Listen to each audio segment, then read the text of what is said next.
कल अंबेडकर को समूचा देश याद करेगा और अंबेडकर को याद करने के जरिए क्या यह मान लिया जाए कि अंबेडकर को हर राजनीति, हर सियासत अपने सुविधा अनुसार देखने लगी है और अंबेडकर जो सोचा करते थे वो भुला दिए गए हैं।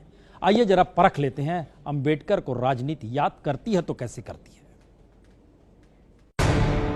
मैं ब्रह्मा विष्णु महेश में कोई विश्वास नहीं रखूंगा।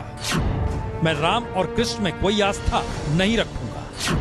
मैं गौरी, गणपति और हिंदुओं के देवी देवताओं की पूजा नहीं करूंगा। तो यह अंबेडकर की उन 22 प्रतिज्ञाओं में से है जिन्हें 1956 में नागपुर में धर्म परिवर्तन के दिन अंबेडकर ने ली थी और दिलाई थी।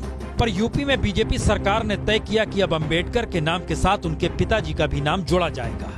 तो बाबा साहब भीमराव अंबेडकर के नाम की जगह यूपी में लिखा गया भीमराव रामजी अंबेडकर। तो क्या अंबेडकर को उस मूर्ति की तरह राजनीतिक बिसात पर रख दिया गया है जहां जिसकी जो श्रद्धा हो राजनीतिक तौर पर वह उसी रूप में परिभाषित कर ले।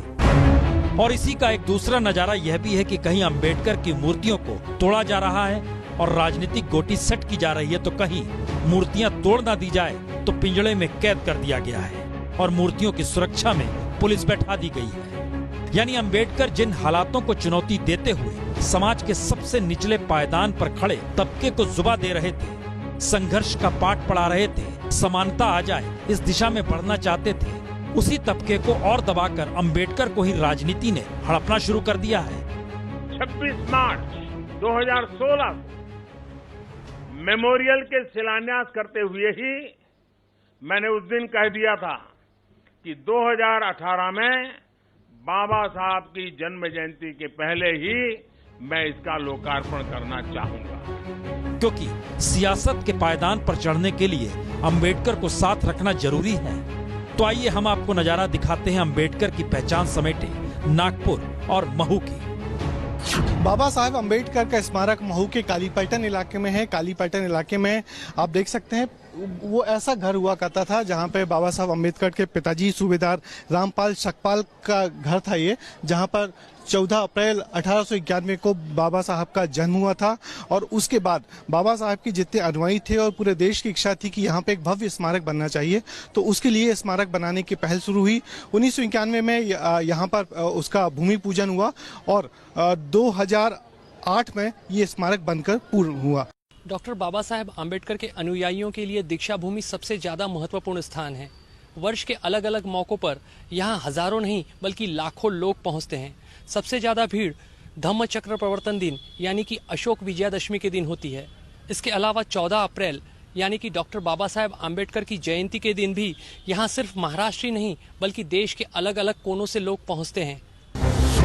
तो देश के दलित समाज के लिए दोनों जगह तीर्थ स्थल की तरह है, लेकिन 14 अप्रैल को अंबेडकर के ये स्मारक नेताओं की आस्था का केंद्र बन जाते हैं। पर धीरे धीरे अंबेडकर की पहचान समेटे महू नागपुर कैसे बदल भी रहे हैं, यह भी सुनिए। इसका अनावरण 2013 के अंदर भी हुआ। यहाँ पर माननीय शिवराज सिंह चौहान जी ने मध्य प्रदेश सरकार की ओर से यहाँ पर 6 प्रतिमाएं स्थापित की गई। उसके बाद में एक और अभी इसमें काम बाकी है थर्ड फेज का, उसके इस बार टेंडर हो चुके हैं। इस साल वो भी काम कंप्लीट हो जाएगा। इस बार मध्य प्रदेश सरकार ने इस जयंती को ऐतिहासिक बनाने के लिए, क्योंकि ये चुनावी जयंती है, ऐसे नहीं है कि केवल एससी और एसटी के लिए ही किया है। बाबा साहब ने हर जाति धर्म के लिए एक महत्वपूर्ण प्रेरणा रहे हैं और अपना जो ही दीक्षा भूमि है तो वहाँ पे सब लोग आए, 14 अप्रैल मनाए, ताकि सब मतलब भारत का जो जाति भेद है वो नष्ट हो। कोई भी राजनीतिक दल और व्यक्ति जो ईमानदारी के साथ बाबा साहब के नाम की माला जपता है, उनमें आस्था रखता है, कभी कांग्रेस के साथ नहीं जा सकता है। तो सवाल यही, क्या अंबेडकर को सिर्फ दलित राजनीति के प्रतीक के तौर पर सीमित कर दिया जाए या फिर उनका कैनवास कहीं ज्यादा बड़ा है? मुश्किल इतनी बढ़ रही। बाबा साहब अंबेडकर संविधान सभा की आखिरी सभा जो हो रही थी, उस बैठक में जिन बातों का जिक्र कर रहा था, आज उसे भुला दिया गया। संविधान भूल चुका है हर कोई, उसमें क्या लिखा हुआ है, लेकिन अंबेडकर याद है। इसका मतलब इस रिपोर्ट में देखिए। मैं विधि द्वारा स्थापित भारत के संविधान के प्रति सच्ची श्रद्धा क्या कर रही हो मैडम? और ये लेंस तो निष्ठा निकालो रखूंगा। मैं विधि द्वारा स्थापित भारत के संविधान के प्रति सच्ची श्रद्धा और निष्ठा रखूंगा। तो संविधान की शपथ लेकर ही देश की बागडोर थामी जाती है। पर संविधान सभा की आखिरी बैठक में जो सवाल अंबेडकर ने 25 नवंबर 1949 को उठाया, अगर वो सवाल आज भी मौजूद हो तो फिर क्या कहा जाए? क्योंकि संविधान सभा की आखिरी बैठक के वक्त अंबेडकर के जहन में दो ही सवाल थे। पहला, जातियों में बटा भारतीय समाज एक राष्ट्र की शक्ल कैसे लेगा? और दूसरा, आर्थिक सामाजिक गैर बराबरी के रहते भारत राष्ट्र के रूप में अपने अस्तित्व की रक्षा कैसे कर पाएगा? अंबेडकर 69 वर्ष पहले इस बात को कह रहे थे, अगर असमानता और ऊंची जातियों का वर्चस्व बरकरार रहा तो पीड़ित लोग उस ढांचे को ध्वस्त कर देंगे जिसे संविधान सभा ने बनाया। और संयोग देखिए, संविधान लागू होने के 68 वर्ष बाद आज अगर 21वीं सदी में जी रहे भारत के सच को ही परख लें तो संविधान में दर्ज हक के सवाल ही हकीकत की जमीन पर गायब मिलेंगे। दलित पीड़ित है पर राजनीतिक सत्ता का मोहरा है। तो बीते 16 बरस का सच परख लीजिए।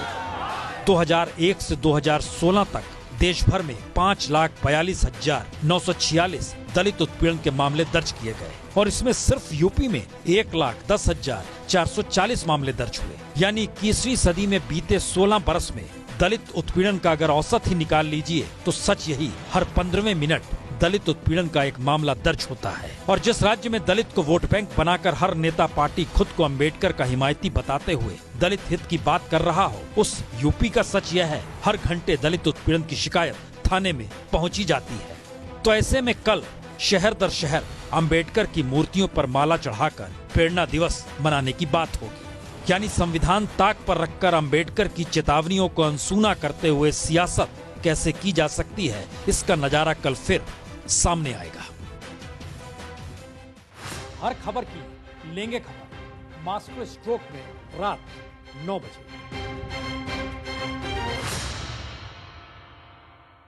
ये है एबीपी न्यूज, आपको रखे आगे।